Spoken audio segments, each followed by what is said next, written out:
Thoughts? Thoughts? Oh, I mean, first off, I'm proud of my guys. We played a really good game on the road against a tough team who was playing desperate, urgent. I thought for the most part we stuck to the game plan. Like we talked about, we knew in the fourth quarter we needed to concentrate. They were going to make a run, and they did. And I don't think we played our best down the stretch.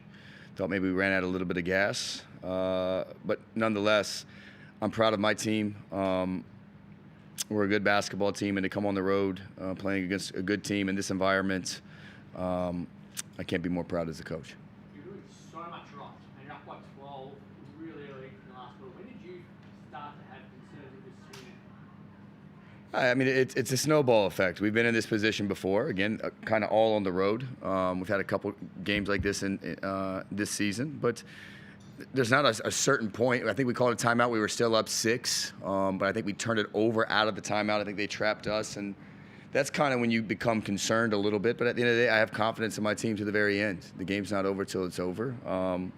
Give credit to Perth for playing a really good fourth quarter and making plays, because you still got to make the shots. But I don't think we were as concentrated in the fourth quarter as we were the entire game on the defensive side, of the ball.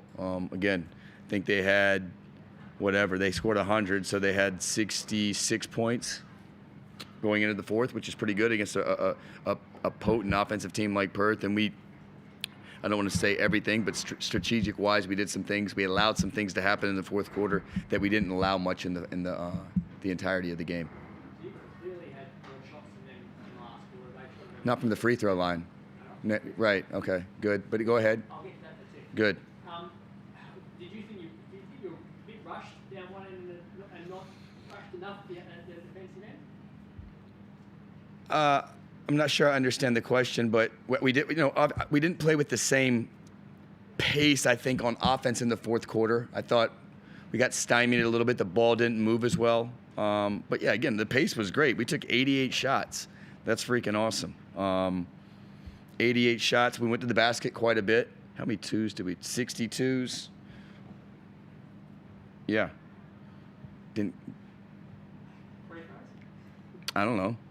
Again, it's just interesting. It's just interesting. I love stating facts when I come to Perth. This year on the road at Perth, it's 51-20 them in free throws. 51-20 free throw line. That's just when we're on. So again, again, it's not the only reason. I hate to, but that's a big. How you want me to look at my guys in the locker room? 51-20 on the road, 2 games that I've coached here. I think they've played here earlier this year, but that's give us half of those attempts. I think we'll figure out a way to win the game. Really attack Perth in the paint. I'm taking nothing away from them, though, man. They won the game. They won the game, but that's also reality too. Just talking about you really attacked them in the paint, particularly in that first half. Is that a thing against Perth? Is that where you see a weakness with them? I don't want to say a weakness. We know if we run our offense the way it's supposed to be with pace, it's what we talk about all the time. Doesn't matter who it is, we're going to get good looks. And tonight, especially around the basket, Matt was doing a great job. We were getting the ball to him. We were finishing around the basket. So I think in the first half, we only made 1 3. I think in the second half, we hit 10. We were shooting the ball well. So we're just going to take kind of whatever the defense gives us. It's tough though now, right? You've got 2 games to go. You lose by a point. Perth, you've got second place in front. But it's a game of margins, isn't it? Jordy misses a couple of big dunks. They get one turnover down the other end. There's not a lot of room for error. No, there's not. And that's, we shot ourselves in the foot. I want to go back. It's not because of the free throw margin why we lost. We lost the game. We could have won the game very easily. I think and if we won, we probably aren't talking about that, right? But we got to focus on the next game. That's for fans and for the media. And I promise you can believe me or not, we're gonna get on the plane tomorrow, and we're only focused on the Adelaide game on Sunday at 4:30. I just told these guys in the locker room. They played a good ball game. Didn't finish it out. We should be disappointed, but let's try to keep the same energy. We got guys that are pissed off in the locker room. They should be, because they played well enough to win the game on the road. Let's try to keep that same energy on Sunday against a team that's playing. I know they lost tonight, but that can happen. They're playing as well as anybody in the league. Spike.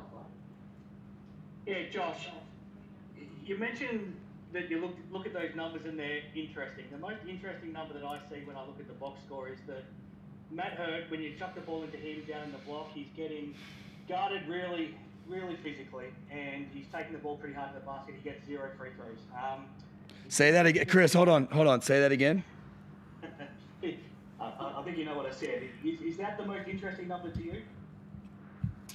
Come on, guys. Let's stop playing games. Like, yeah, of course. Yeah, I mean, Matt Hurt didn't take a free throw tonight. I don't know. Again, yeah, Matt Hurt didn't take a free throw. That's crazy to me. That he took a lot of shots around the basket, close, right? He didn't take 19 threes, did he? No, he banged. No, yeah. Come on, you guys are making me look like a excuse maker. I just think it's an observation that I think. It's a good observation, Matt Hurt. It's a good observation, Matt. And the same one, 51-20. It's fun to keep up with that number. Yes. The other thing, you mentioned it before, 1 of 9 you went from 3 in the first half, and then you hit, I think you hit 8. I think you hit 6 in the third quarter, and then you hit another to start the fourth quarter.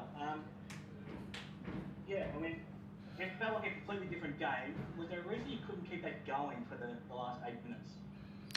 Well, it's always if you're taking the ball out of the net, it's all connected, right? So taking the ball out of the net, it messes with your pace, right? We took 88 shots. That's an unbelievable pace for us. I thought the ball was a little too sticky in the fourth quarter offensively. We banged some shots there at the end, but on the offensive side, I thought we weren't playing as freely and as loosely as we were in the other 3 quarters, especially like the last 6 minutes of the game there. But we got some. I mean, listen, we got Owen Foxwell running the point, doing a magnificent job. But he's 21 years old. He's getting good experience. At some point, he's going to be one of the better point guards in this league. And we came out of a timeout. I think we had a big turnover there. We were up 6. We called a timeout, and that kind of thought that was a big moment. But yeah, we had some turnovers in the fourth quarter where we more in the game we were getting just shots up. We want to get a shot up every time down, and that kind of definitely led to Perth getting out in fast break. They hit Cotton twice. I think Henshaw hit a big 3. So yeah, and then you got however many thousand people here. You get the avalanche coming down on you, and it's you find the person underneath the avalanche. We're the person. I don't know how you feel, but this felt like a finals type atmosphere game tonight, and I feel like Sunday's going to be very similar. It's a big game for both you and Adelaide now on Sunday. You both lost tonight, so that adds a little bit of extra intrigue to that game as well. What are your thoughts on going home to John Catarina on Sunday? Oh, we're excited to play. No matter who it is, it's a big game because it's our next game. It's playoff time. I think we're both kind of neck and neck there in the standings. But yeah, I'm sure they're not happy tonight. We're not happy. So you're gonna have two fired up teams in John Cain Sunday at 4:30. Perfect. Thanks, Josh. Thank you. Thank you. Awesome. Thank you guys. Appreciate it.